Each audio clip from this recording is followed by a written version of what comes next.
Scared the Palace of Justice today at my own town before I know information about this thing. We're been at this police station since morning. I went all back till this moment, and we're on a single soul be here now for Ogechi.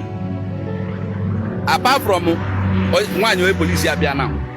Mana and where people who never expect in a bag here because no open and they never since morning can be a bagago. Open and they never since morning. Mona can be here. I can't resolve with this matter. Imagine Mua na Kenos in the Dana Keno. If that you were pulling root Jpac, when I hear settle what this matter. I swear. Can we get Ogechi Okeke Njaka as Kepido? A well-proven a single soul. A single soul. You never know Ogechi since yesterday, my sister, that I will not I will be many arrest. And we will get to the police station. Or where we know I can. No, here saying Nana, one of them people, I'm waiting. I can have Manuna down here. Imagine a whole Ogechi web table, one of one year.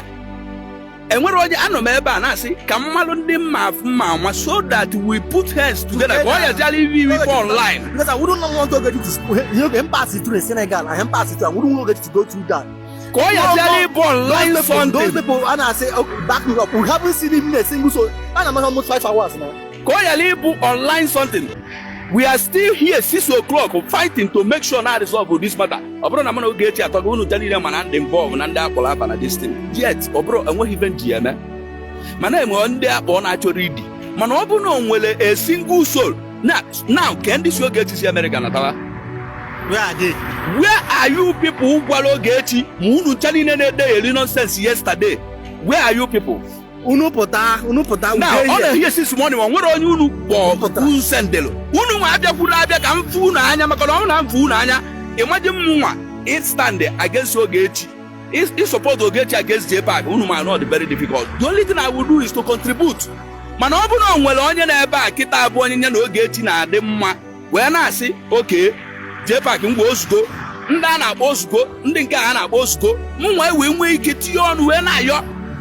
Can eti ọnụ unu ncha niile since morning ebulu Ogechi welu na enwere ofu onye n'ime unu pụtara ugbo okwu. That is why I don't associate. If something happens to make that man, those people they push you. Let's go. I tell them we are trying our best to see my God resolve this matter. But I'm still doing this video now. When this Ogechi na tawa Nigeria, you guys should come to this police station.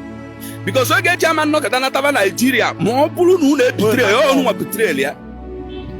Onwe backup onwe ndị sili anya na tava. O ji we nata kwa bika unu. Unu na emesere money even unu na eme. A lot of you people na enwere uche na edegeli nonsense yesterday. Today. Kede ebe unu na afube mu ifu unu de. Obuzialu munwa na akpọkwuru ọnụ. Pụtazi n'ọlụ na-ayọkwasị ndị mmadụ biko. What kind of ndị mmadụ unu bụ? Imagine Ken Palace of Justice. Nice. Nyana Ogechi na-enwe nsogbu since how many years till today. Even because of onye ama m Ogechi bụ na m zuo 3 million but onwere even GM.